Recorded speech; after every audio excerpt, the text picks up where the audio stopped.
ओम. Doctor C ग देसाई यांनी मराठी रूपांतर केलेल्या संस्कृत मुद्गल पुराणाच्या पुस्तकातील पान नंबर 884. सांख्यमतानुसार सत्व, रज आणि तम या त्रिगुणांची साम्यावस्था म्हणजेच मूळ प्रकृती आणि जीवात्मे म्हणजे पुरुष. ते चेतन आणि अनेक आहेत. ते स्वतः काही करीत नाहीत, परंतु त्यांच्या सान्निध्याने जड प्रकृती सृष्टी रचना करते.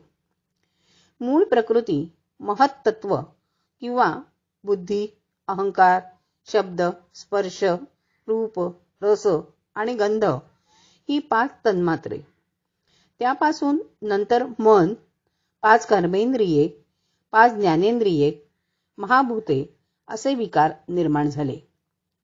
मूळ प्रकृतीपासून या 24 तत्वाखेरीज इतर काही या जगात निर्माण झाले नाही. पुरुष हे 25वे तत्व प्रकृतीपासून सर्वार्था वेगळ्या स्वरूपाचे आहे. मूळ प्रकृती अचेतन व एक आहे, पण पुरुष हे चेतन आणि असंख्य आहेत. सांख्य दर्शन निरीश्वरवादी आहे. भारताच्या तत्वज्ञानामध्ये सांख्य हे तत्वज्ञानाचे मूळ दर्शन आहे. त्यात प्रकृती व पुरुष स्वतंत्र आहेत. परंतु वेदांत मतात प्रकृतीऐवजी माया ही ईश्वराची शक्ती कल्पून हे सर्व जग मायेचा खेळ आहे असे मानले आहे. परमेश्वराची माया सगळी लीला करते. योग दर्शन. पतंजली ऋषींचा योगसूत्रे हा योगदर्शनाचा प्रमुख ग्रंथ मानण्यात येतो. या ग्रंथात एकूण 4 पाद असून एकूण 195 सूत्रे आहेत. योग म्हणजे चित्तवृत्तीचा निरोध.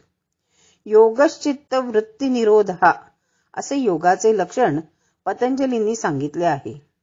योगसूत्र ग्रंथाच्या पहिल्या पादात समाधीचे सविस्तर वर्णन आहे, म्हणून त्याला समाधीपाद म्हणतात. दुसऱ्या म्हणजे साधन पादामध्ये तप, स्वाध्याय, ईश्वर प्रणिधान, क्रियायोग आणि यम नियम, आसन, प्राणायाम यासारखे मनाच्या शुद्धीचे उपाय सांगितले आहेत. तिसऱ्या विभूतीपादामध्ये धारणा, ध्यान आणि समाधी या योगाच्या अंतरंगाचे व विभूतींचे म्हणजे योगाने प्राप्त होणाऱ्या सिद्धींचे निवेदन आहे. सांख्य आणि योग या दोघात बहुतांशी साम्य आहे, परंतु सांख्य दर्शन ईश्वराचे अस्तित्व मान्य करीत नाही. या उलट योग दर्शन ईश्वराचे अस्तित्व मानते. याच दृष्टीने योग दर्शनाला सेश्वर सांख्य म्हणतात. योग शास्त्रात मंत्रयोग, हठयोग, विविध योगासने, राजयोग इत्यादी 18 प्रकारचे योग सांगितले आहेत. घेरंड संहिता आणि हठयोग प्रदीपिका हे योगविषयक महत्त्वाचे ग्रंथ आहेत. मुंबईच्या ज्ञानेश्वर मंदिरात ज्ञानराजांच्या मूर्तीपर्यंत पायऱ्यांना नावे दिलेली आहेत. यम, नियम, आसन, प्राणायाम, प्रत्याहार, धारणा, ध्यान आणि समाधी ही योगाची अष्टांगे आहेत. मुद्गल पुराणात काम, क्रोध, मोह, मद, मत्सर आदी विकारांनाच राक्षस कल्पून त्यांचे शमन करून योगातील सर्वात शेवटची म्हणजे समाधी तिचा आनंद घेणे ह्या मुद्द्यावर जोर दिला असून योगगीताही सांगितली आहे. आत्मा भोगता होतो. त्याला मन, बुद्धी, अहंकार आणि प्रकृतीपासून उत्पन्न झालेल्या 13 गोष्टींनी अनुभव येतो. ही सर्व स्वतः जड असतात, परंतु पुरुषाने चित्तात विचार केला की ही सर्व जागृत होतात. त्यामुळे जोपर्यंत पुरुषाचे चित्त त्याच्या लहरींच्या रूपाने बाहेर जाते तोपर्यंत तो बंधनात राहतो. चित्त सरोवरातील स्पंदने वाढत जातात आणि मनुष्य लौकिक गोष्टीत बद्ध होतो. सांख्य दर्शनानुसार मनुष्याला मी प्रकृतीपासून अगदी भिन्न आहे असा स्पष्ट अनुभव येतो. तीच मोक्षाची स्थिती.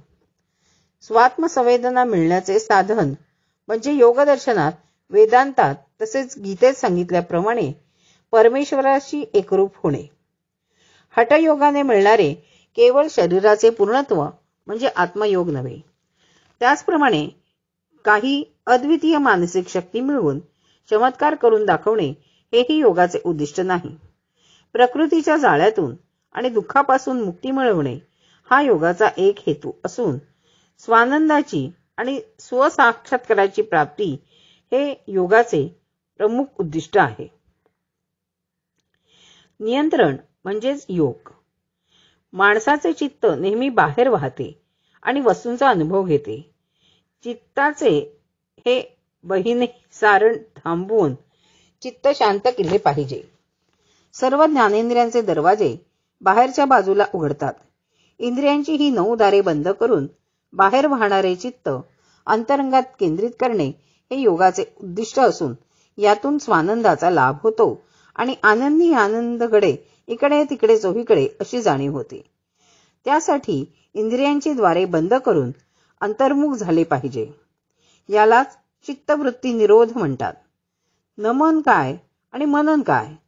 नमन मनन मनाच्या बाहेर वाहणाऱ्या स्पंदनांना नष्ट करून चित्तस्थिरता प्राप्त करणे ही क्रिया महत्वाची.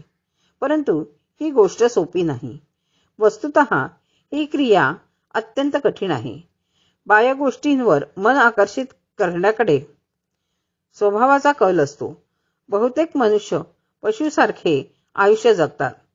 आहार, निद्रा, भय आणि मैथून ही पशु व माणसात समान असतात. परंतु ज्ञान हे माणसाचे खास वैशिष्ट्य आहे.